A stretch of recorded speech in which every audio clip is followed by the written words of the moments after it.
Hello class 10th, it's Vishali Agi here. We are continuing with exercise 10.2 chapter circles class 10th.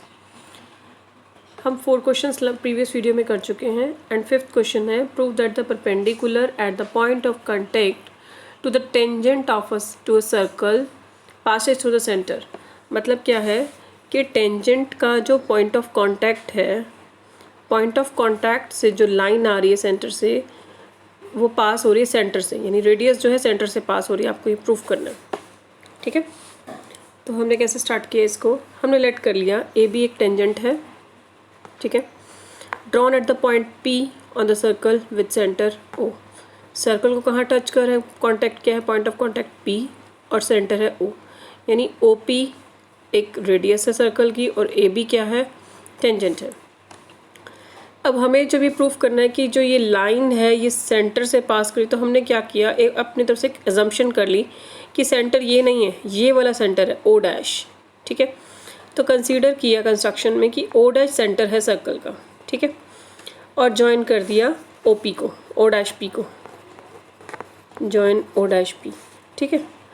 अब आपको पता है अगर ये सेंटर है तो सेंटर से कोई भी डिस्टेंस यानी कि रेडियस हमेशा टेंजेंट पे परपेंडिकुलर होती है, यानी एंगल 90 का होगा, ठीक है। यानी ओ डैश पी भी 90 का हो गया। टेंजेंट और रेडियस दोनों आपस में परपेंडिकुलर होते हैं, ये हमें कंस्ट्रक्शन में बोला था कि सेंटर है।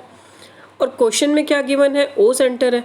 अगर ओ सेंटर है तो ओ पी परपेंडिकुलर है ए बी के, यानी एंगल ओ पी बी भी 90 का है।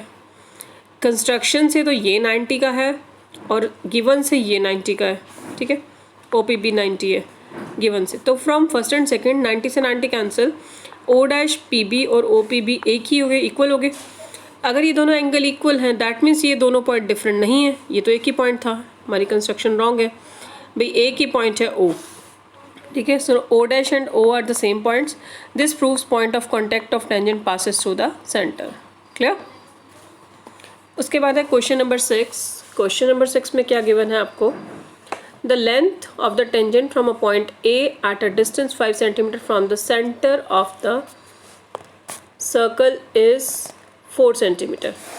कि जो सेंटर है ना उससे एक एक्सटर्नल पॉइंट का डिस्टेंस तो 5 है और जो टेंजेंट है उसका डिस्टेंस 4 है और आपको रेडियस फाइंड आउट करनी है, यानी आपको ए ओ गिवन है 5 और ए बी गिवन है 4। अब आपको पता है रेडियस से कोई भी डिस्टेंस है वो टेंजेंट पे हमेशा परपेंडिकुलर होता है।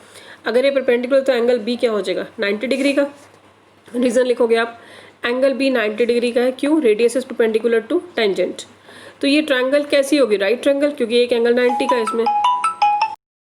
तो in right triangle A O B H square hypotenuse का स्क्वायर, ये परपेंडिकुलर है और ये बेस है, perpendicular square plus base square, ये 5 का स्क्वायर हो गया और ये 4 का स्क्वायर। सबसे पहली बात है आपको पहचानना होता है कि 5 है कौन सी साइड, क्योंकि क्वेश्चन थोड़ा कंफ्यूजिंग था।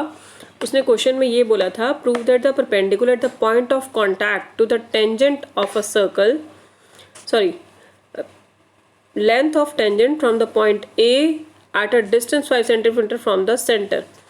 जो टेंजेंट है सेंटर से 5 सेंटीमीटर दूर है, तो सेंटर से टेंजेंट 5 सेंटीमीटर दूर है और जो पॉइंट ऑफ कॉन्टैक्ट है उससे 4 सेंटीमीटर दूर है, ठीक है।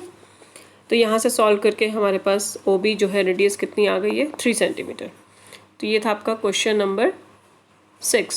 Now we are coming to question number 7। Question number 7 में गिवन है आपको दो कंसेंट्रिक सर्कल हैं। कंसेंट्रिक सर्कल क्या होता है, जिनका सेंटर सेम हो, एक की रेडियस 5 है और एक की रेडियस 3 है। तो हमें लेंथ ऑफ कॉर्ड बतानी है जो लार्ज सर्कल की तो कॉर्ड हो बट छोटे सर्कल को टच करे, ठीक है। मैंने फिगर बनाई है, ये कंसेंट्रिक सर्कल्स हैं दो, छोटे की रेडियस जो है 3 है और बड़े की रेडियस 5 है।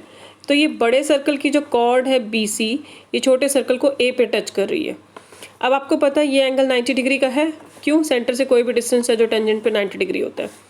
तो यानी कि जो ओ ए है वो परपेंडिकुलर है बी सी के, परपेंडिकुलर, तो ये एंगल, ये ट्रायंगल कैसी होगी, राइट ट्रायंगल। राइट ट्रायंगल में आपको परपेंडिकुलर पता है और ये हाइपोटेन्यूज पता है। बेस निकाल लेते हैं हम यहाँ से, बेस ए बी कितना आ गया, ये 25 - 9 16 का रूट किया 4 आ गया। अगर ए बी जो है 4 है तो पूरी बी सी कितनी होगी, ये पोर्शन 4 है, डबल होगी, क्यों, क्योंकि अपने 9th में पढ़ा हुआ है सेंटर से कोई भी डिस्टेंस है वो कॉर्ड को बाइसेक्ट करता है। तो ए सी कितनी आ गई, 2 times A B, 4 × 2 that is 8 centimetre, क्योंकि रेडियस बाइसेक्ट करती है कॉर्ड को, ठीक है। ये आपके क्वेश्चन नंबर 7 तक